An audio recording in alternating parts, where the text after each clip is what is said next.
आत्मा और परमात्मा का मिलन संजोग डे 86।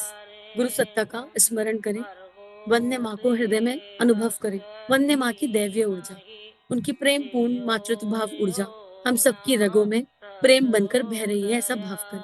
हम सब संपूर्ण समष्टि माँ धरा के सारे बच्चे प्रेम की दिव्य ऊर्जा से बने हुए हैं। हमारी रगों में पंच तत्वों के रूप में प्रेम की ही दिव्य ऊर्जा स्थापित हो चुकी है। ऐसी दिव्य देव भावना करें।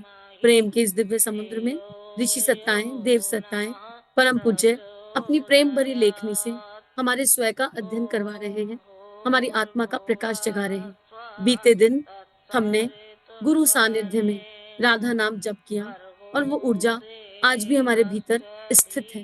प्रेम की दिव्य ऊर्जा जो हमारे हृदय से निकलकर योगेश्वर श्री कृष्ण के हृदय में जा रही है और वहां से संपूर्ण ब्रह्मांड में प्रेम की दिव्य ऊर्जा फैलती जा रही है।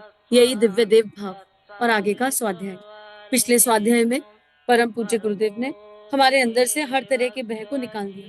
इंसान का सबसे बड़ा भय मृत्यु होती है और हम मृत्यु के भय से निकल गए। उसमें भी गुरुदेव ने ये समझा दिया कि जो मृत्यु का भय हम मानते हैं ना कि हमें है, वो भी झूठा है। अगर हमें ईमानदारी से मृत्यु का भय हो जाए तो हम एक भी गलत कर्म ना करें। जब तक कोई भी फियर, कोई भी भय जब तक शक्ति नहीं बन रहा, कोई भी भय जब तक सही मार्ग पर चला नहीं रहा, तब तक वो भय केवल आवरण पर है, वो अंतःकरण में नहीं आए। तो मृत्यु का भय नहीं होता है, असल में भय है छूटने का। क्या छूट जाएगा? मेरे साथी, बंधु, सखा, ये सब छूट जाएंगे। आसपास जो लोग हैं वो छूट जाएंगे। इतनी धन दौलत कमाई वो छूट जाएंगी। ये जो ऐशो आराम था ये छूट जाएगा। असल में भय इसका होता है। परम पूज्य गुरुदेव ने इसको बहुत अच्छा से समझाया। फिर गुरुदेव ने कहा कि अगर मृत्यु का भय होगा तो जो है इंसान हर क्षण अवेयर होगा। और गुरुदेव ने एक विजुअलाइजेशन दिया कि इसी क्षण भगवान आ गए, यम आ गए और बोले चलो तुम्हारा समय पूरा हुआ। तो जिसने सत्कर्म किए होंगे वो मुस्कुराते हुए चला जाएगा, उसको कोई टेंशन ही नहीं होगी। वो विजुअलाइजेशन दिया गुरुदेव ने जो बहुत ही खूबसूरत है। लेकिन जिसने पूरे जीवन केवल दुष्कर्म किए, वो भी इंटेंशन से, यहाँ पर कर्म को केवल आवरण से नहीं नाप तोल सकते, अंतरात्मा से, उसके चारों तरफ वही दुष्कर्म भूत पिशाच बन के नाचने लग जाएंगे और उसको भय हो जाएगा। अब गुरुदेव लिख रहे हैं, मृत्यु का मोह, निसंदेह मृत्यु का मोह जन्य भय बड़ी ही निकृष्ट भावना है। यह अकारण ही आत्मा के बंधन कड़े कर दिया करता है। संसार तो सभी का एक दिन छूटेगा ही, छोड़ना पड़ता ही है। संपत्ति एवं प्रियजन सबके ही छूटते हैं। इस भवितव्यता में किसी प्रकार का व्यवधान नहीं पड़ सकता। इस अवश्यम भावी के प्रति निरर्थक मोह करना सबसे बड़ी मूर्खता है। गुरुदेव कह रहे हैं कि हमने उसके प्रति मोह कर रखा है जो मैंडेटरी है। भाई अगर मेरे मोह करने से ये सत्य बदल जाए कि हम नहीं मरेंगे, तो फिर इस मोह का फायदा है मेरा। मान लो हम 5th क्लास में हैं और हमको एक अपना कपड़ा कोई बहुत ही प्रिय है, बहुत ही प्रिय है, और हम उस कपड़े को पकड़ कर बैठ जाएं और रोज उसी को पहने, उसी को पहने, उसी को पहने। कपड़ा तो चलो, कपड़े की लाइफ बहुत है, मान लिया कपड़े की लाइफ 10 साल है, लेकिन क्या हम 5 साल की उम्र में कभी 8-9 के नहीं होंगे? हमारी हाइट नहीं बढ़ेगी कि वेट नहीं बढ़ेगा? सब कुछ तो बढ़ेगा। तो उस कपड़े को कहाँ तक पहन पाएंगे?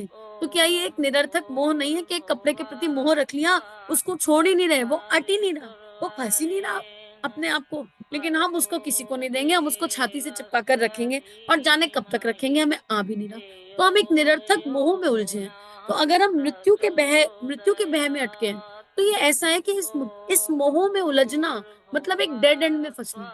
इस मोह से कुछ कंट्रीब्यूट नहीं हो रहा, ना अपनों को कंट्रीब्यूट हो रहा, ना हमको कंट्रीब्यूट हो रहा। हमारे आसपास के लोगों को हम एंजाइटी, स्ट्रेस, डिप्रेशन और दे रहे हैं। अगर हम कंट्रीब्यूट कर भी रहे हैं तो हम नेगेटिविटी को कंट्रीब्यूट कर रहे हैं।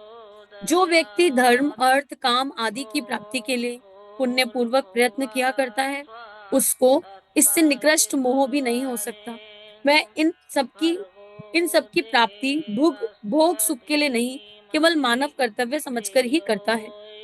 जिस प्रकार कर्तव्य पूरा हो जाने पर मनुष्य को कार्य के प्रति मोह न रहकर आत्मसंतोष होता है, जिस प्रकार कर्तव्य पूरा हो जाने पर मनुष्य को कार्य के प्रति मोह न रहकर आत्मसंतोष होता है, उसी प्रकार कर्तव्य पूर्वक लौकिक उपलब्धियों को पाकर मनुष्य को केवल कर्तव्य पालन का ही सुख रहता है, उनके प्रति मोह नहीं होता।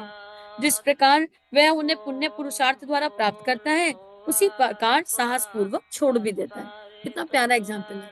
आज मेरे पास जो भी कुछ है, मुझे उसका उपयोग करना है, उसका उपभोग नहीं करना। एक बात देखो, संतुष्टि की बात गुरुदेव कह रहे हैं कि जब हमारा कोई कर्तव्य पूरा हो जाता है ना, तो एक एक बड़ी सूदिंग सी फीलिंग आती है। इसको ऐसे रिलेट कर लेते हैं, एक माँ, न्यूज़ मिली आप गर्भवती हैं, क्या ही फीलिंग अंदर आती है ना? क्या ही फीलिंग आती है। 90% केसेस में एक ब्यूटीफुल फीलिंग आती है। 10% में जहाँ परिस्थितियों रिजेक्शन आ जाता है बच्चे के लिए, वो रिजेक्शन आना नहीं चाहिए पर उस पे बात नहीं करते। पर 80% भी ले लो तो मातृत्व भाव इस संसार की बहुत खूबसूरत चीज़ है, ठीक है? अब उस माँ को ये अच्छे से पता है कि 9 महीने मुझे गर्भ में संतान को रखना है और इस 9 महीने में मूड स्विंग होंगे, उल्टी होगी, जाने क्या-क्या, क्या-क्या दिक्कतें आएँगी। उसके बाद जब बच्चे का जन्म होगा तो प्रसव पीड़ा भी होगी। लेकिन वो माँ अभी कर्तव्य कर्म में है और इसलिए जब प्रसव हो जाता है और बच्चे का जन्म होता है, तो कितनी संतुष्टि मिलती है। उस समय वो दर्द, वो 9 महीने, वो तड़पन, वो तकलीफ़ें याद नहीं आती हैं। क्या? एक संतुष्टि। हाँ, मेरी संतान का जन्म हो गया।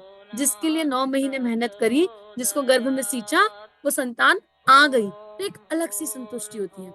वहाँ पर गड़बड़ तब होती है जब वो मेरी संतान रह जाती है। वो भगवान की संतान ना होकर मेरी संतान हो जाती है, मेरा अधिकार हो जाता है उस संतान पर और फिर मन में ही आ जाता है ये मेरी संतान है तो बस मेरे अकॉर्डिंग ही चले, भगवान के अकॉर्डिंग भी चले तो हमें प्रॉब्लम है, हमारा रिमोट कंट्रोल है हमारी संतान।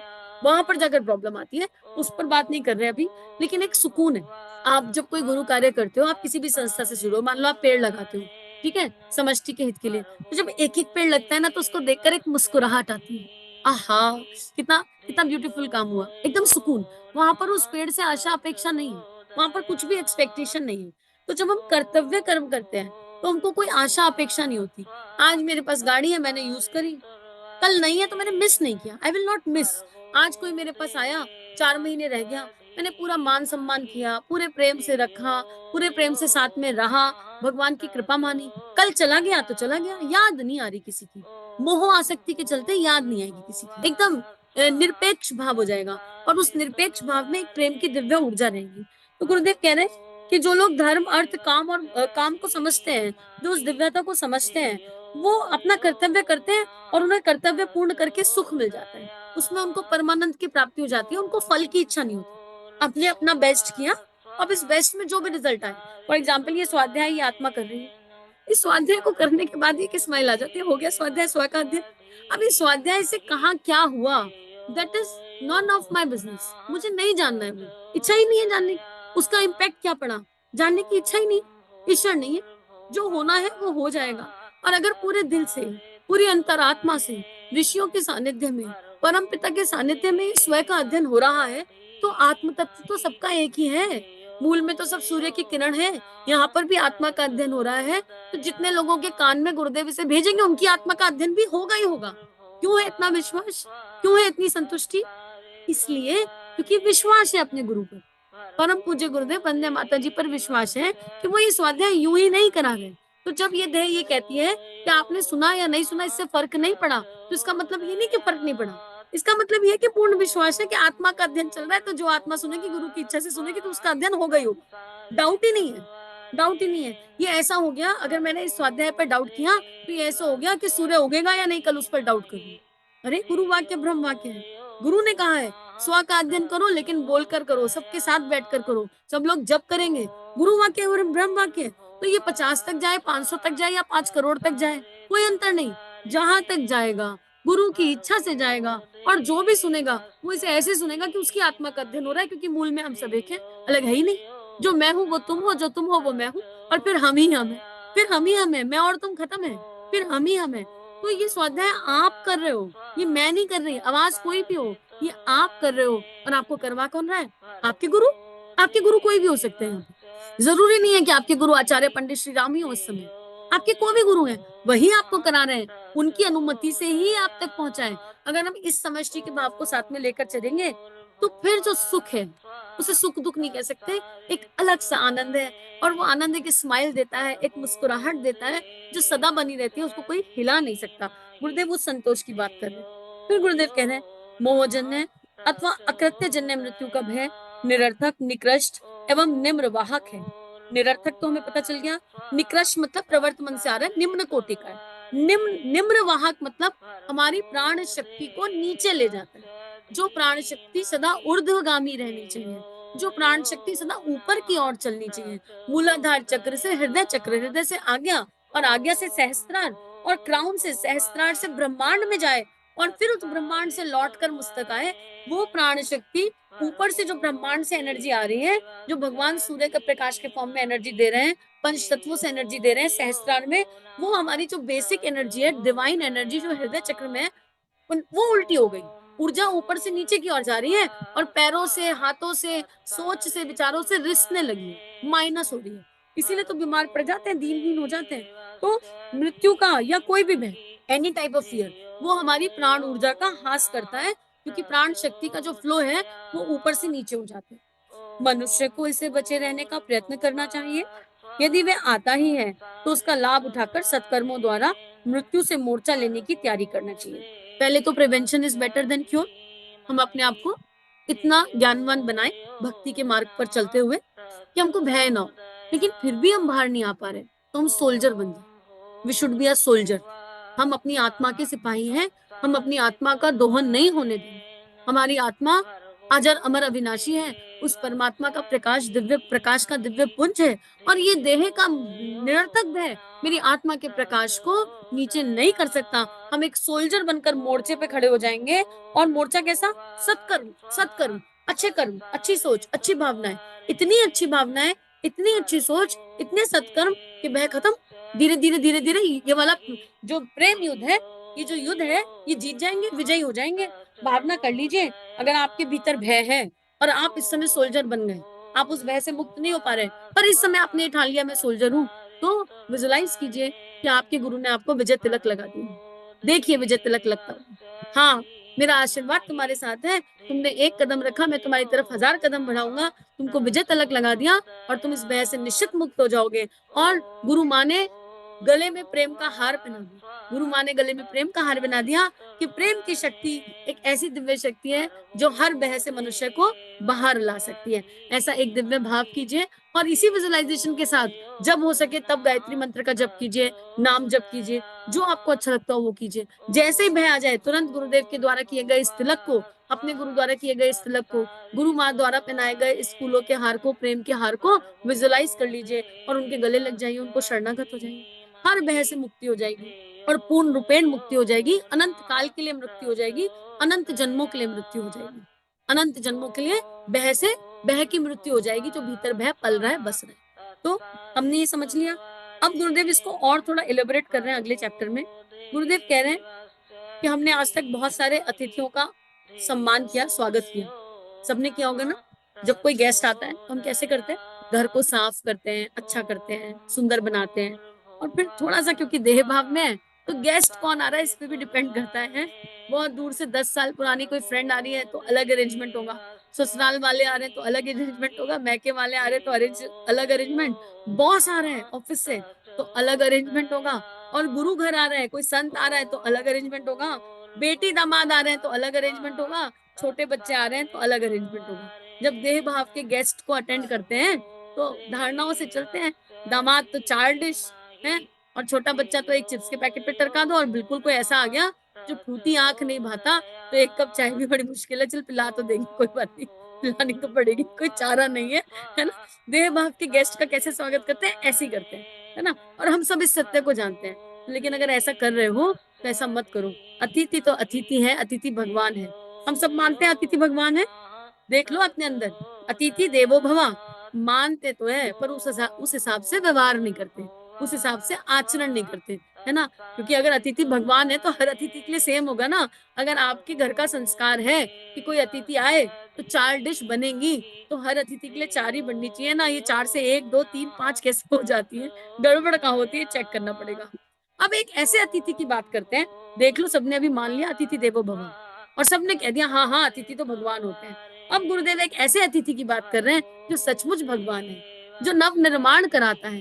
कौन होगा ऐसा अतिथि? चिंतन करके देखो। और ये अतिथि ऐसा है, ऐसा दिव्य अतिथि है, जिसने जन्म लिया उसके जीवन में आएगा ही आएगा। बाकी अतिथि तो चॉइस पे हो जाते हैं। आपका मन नहीं है ना तो आप फोन पे बहाना बना के मना कर देते हो, सुनो सुनो मतलब जैसे फोन पे खुद बहाना बना दोगे, आजू बाजू वालों से कहलवा दोगे हम घर पे नहीं है, आज नहीं आना, या कुछ झूठ सच बोल देंगे। अगर कोई अतिथि हमको पसंद नहीं है, हमारा बिल्कुल मन नहीं है वो आए, तो हम कोई ना कोई खेल खेल ही जाते हैं। पर यहाँ ये जो अतिथि है, इसके साथ हम कोई खेल नहीं खेल सकते। और ये अतिथि ऐसा है जो बिन बुलाए आता है। ऐसा कौन अतिथि है भाई जो बिन बुलाए आ जाता है? बिल्कुल आपके निमंत्रण की आवश्यकता नहीं है इसको। ये तो ऐसा है कि आ गया और आ गया तो जाएगा भी नहीं भई, आएगा तो जाएगा भी नहीं। और जिसने जन्म लिया, जिस भी कोई भी योनि, हर योनि में ये अतिथि है। कौन है ऐसा दिव्य अतिथि? क्या हम उसका स्वागत करने के लिए तैयार हैं? अगर स्वागत करने के लिए तैयार हैं तो मुस्कुराओ। हाँ यार, और कोई अगर पज़ल में है कि ऐसा अतिथि कौन है यार? कौन है? समझ ही नहीं आ रहा। तो थोड़ा-सा तो दिल लगाओ, थोड़ा-सा तो दिमाग लगाओ, थोड़ा-सा तो सोचो। एक अतिथि जो हर किसी के जीवन में आएगा, वो है हमारा अंतिम अतिथि मृत्यु।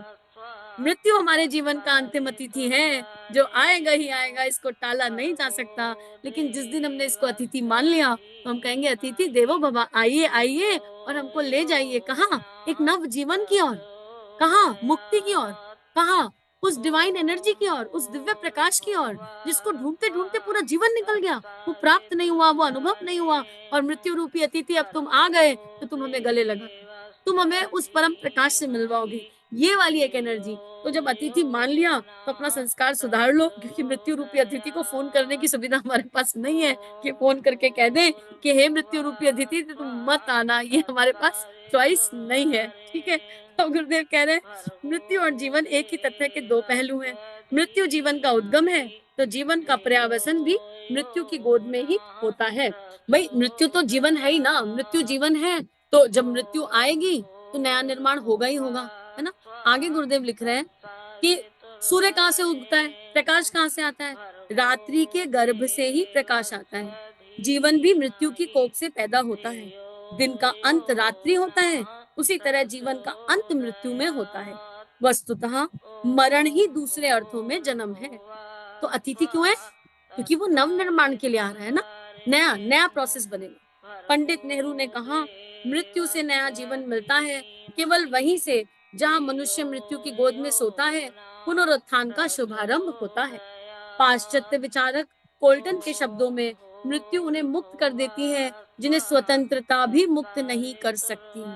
मृत्यु उन्हें मुक्त कर देती है जिन्हें स्वतंत्रता भी मुक्त नहीं कर सकती। मान लो जीवन जीते हुए कोई नेगेटिव इमोशन है जिससे मुक्त नहीं हो पा रहे हो चाहकर भी, बहुत प्रयास कर लिया, नहीं छूटना। अरे भैया क्या करें, ये मोह का बंधन नहीं जाता, ये चटोरी आदत नहीं जा रही, ये गलत आदतें पीछा नहीं छोड़ रही। मृत्यु वो दिव्य अतिथि है जो इनसे भी पीछा छुड़ा देता है, जिनसे जीवन भर पीछा छुड़ाने की कोशिश करी पर छूटा नहीं। तो मृत्यु वो दिव्य अतिथि है जो हर चीज से मुक्ति दे देता है। वह उनकी प्रभावशाली चिकित्सा है। मृत्यु उन्हें मुक्त कर देता है जिन्हें स्वतंत्रता भी मुक्त ना कर सकी। वह उनकी प्रभावशाली चिकित्सा है जिन्हें औषधियां ठीक ना कर सकती। यह तो उनके लिए आनंद और शांति की विश्राम स्थली है जिन्हें समय संतावना नहीं दे पाता। इस पैराग्राफ में जो कोल्टन जी ने कहा, इसमें बड़ी गहराई है। एक इंसान जिसको आप बीमार देख रहे हो, बहुत लंबे समय से बिस्तर पर बीमार पड़ा है, हालत खराब, एकदम ना कुछ खाते बनता ना उठते बनता, दर्द की करहाएं हैं। क्या हमारे मन से नहीं निकल जाता, हे प्रभु इसे और कितना जीते जी नर्क भोगना पड़ेगा, मृत्यु कब आएगी, इससे तो मृत्यु की गोद में सुकून पाए। हम कह देते हैं ना, खुद ही ये बात कह देते हैं, खुद ही। कोई इंसान वेंटिलेटर पे पड़ा हो तो क्या होगा, हाय राम रोज वेंटिलेटर पे इतने पैसे लग रहे हैं ये सोच, दूसरा वेंटिलेटर का दर्द ये सोच, कितने सारे ऐसे कारण हो जाते हैं कि हम ये कह देते हैं कि हे प्रभु कब इन्हें मृत्यु अपनी गोद में लेगी, इनको शांति पड़ेगी। और ऐसे लोग जब देह छोड़ जाते हैं तो हम ये कहते हैं, हे भगवान बहुत बहुत नर्क सहा, 1 साल 2 साल 6 महीने, अब अच्छा हुआ मृत्यु आई तो इन्हें सुकून आया। कहाँ से आते हैं ये शब्द, कैसे जन्म लिया इन शब्दों ने? तो आज इस पर चिंतन करते हैं और मृत्यु को अतिथि मानकर तैयारी करते हैं। ब्यूटीफुल ब्यूटीफुल तैयारी।